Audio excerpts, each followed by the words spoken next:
ए दिल ड्रामे की अगली किस्त में आप देखेंगे कि मोहित के सामने आखिरकार ये सच्चाई आ ही जाएगी कि मलीहा की शादी हो चुकी है। जैसा कि अब तक आपने देखा कि मलीहा अपने ससुराल वापस जाना चाहती है क्योंकि वो अपनी ज़िंदगी की नई शुरुआत करना चाहती है और यहाँ रहकर इसे डर है कि कहीं मोहित वापस ना आ जाए इससे मिलने और इसका ये राज ना खुल जाए। वो यहाँ से चली जाएगी तो मोहित कभी इसे ढूंढ नहीं पाएगा। वो इसे अपनी ज़िंदगी में बहुत पीछे छोड़ आई है, लेकिन इसकी माँ और बहन ने आकर जिस तरह पुरसा देने के बहाने इसे ज़लील किया ना, ये कभी नहीं भूल पाएगी। और हैरत है मुझे मोहित की माँ पर कि इतना सब कुछ होने के बावजूद इसे सिर्फ अपने बेटे की परवाह है। इसे अभी भी लगता है कि मोहित को बहका रही है मलीहा, इसलिए तो इसे इस दुख की घड़ी में ताने देने से बाज नहीं आती।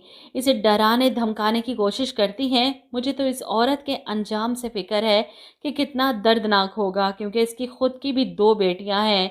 बड़ी तो शादी करके चली गई, छोटी को भुगतना पड़ेगा ये सब कुछ। फ़िलहाल तो मलीहा रोहाम के साथ मिलकर अपना सामान पैक करती, अपनी ज़िंदगी की नई शुरुआत करने के लिए वो अपने ससुराल चली जाती है, इस घर को अलविदा कहकर ताला लगाकर। अब अगले दिन मोहित मलीहा से मिलने इसके घर आता है। इसे अंदाज़ा था कि सब मेहमान चले गए होंगे और मलीहा घर में अकेली होगी। वो इससे मिलकर तसल्ली देना चाहता है कि मैं हमेशा तुम्हारे साथ रहूँगा, अकेला नहीं छोड़ूंगा तुम्हें। लेकिन यहाँ पर दरवाज़ा पीटता रहा, कोई दरवाज़ा नहीं खोलता। और तब पड़ोसी कोई शख्स आकर कहता है कि इस घर में अब कोई नहीं रहता। माँ का इंतकाल होने के बाद बेटी भी अपने ससुराल चली गई अपने शौहर के साथ। ये सुनकर मोहित को यकीन नहीं आता। इसे सुनने में ज़रूर कुछ गलती हुई है। क्या मतलब? इस घर में मलीहा रहती थी ना, इसकी उनकी बेटी। हाँ जी, मैं उन्हीं की बात कर रहा हूँ। उसकी शादी हो गई ना कई महीनों पहले। वो अपनी माँ की बीमारी की वजह से अपने शौहर के साथ यहीं रह रही थी। अब माँ के इंतकाल के बाद शौहर इसे अपने साथ ले गया। पड़ोसी तफसील बताकर वहाँ से चला जाता है और मोहित पर यह खबर बिजली बनकर गिरती है कि मलीहा की शादी हो गई। इसे यकीन नहीं आता।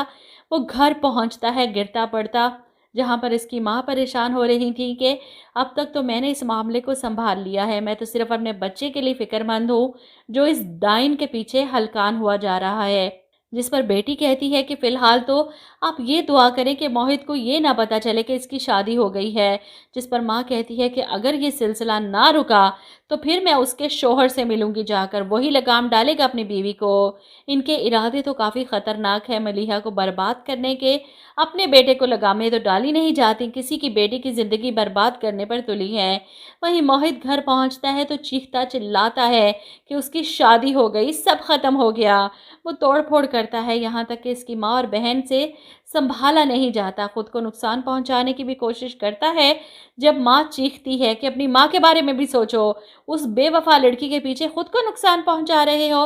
लेकिन मोहित तो किसी के काबू में नहीं आने वाला। वहीं दूसरी तरफ सना के लिए तो बहुत दुख हो रहा है। कबीर जैसा खर दिमाग शौहर, इसके साथ गुजारा करना कितना मुश्किल है। जानबूझकर इसने सना को घर भिजवाया और ख़ुद इसके बाप से फ़ोन पर बड़े प्यार से बात करता है, जैसे इससे अच्छा तो कोई हो ही नहीं सकता। अब सना जब घर आकर अपने माँ बाप को बताती है कि कबीर ने मुझे घर से निकाल दिया, तो इसकी बात पर कोई यकीन नहीं करता। इसे तो चाहिए था कि जब इसके बच्चे के साथ ये सब हुआ तभी अपनी माँ को सच्चाई बता देती, अपने बाप को बताती कि वो कहाँ से गिरी थी और इसे किसने धक्का दिया था। तब सच्चाई छुपा गई तो अब क्या फ़ायदा बताने का? अब इसकी बात पर कौन यकीन करेगा? इसके बाप ने तो साफ अल्फाज में कह दिया कि कबीर के खिलाफ कोई भी प्रोपेगेंडा किया तो मैं तुम्हें कभी माफ़ नहीं करूँगा। अगर इसको छोड़कर इस घर में वापस आने की कोशिश की तो याद रखो, इस घर के दरवाजे तुम्हारे लिए हमेशा के लिए बंद हो जाएंगे।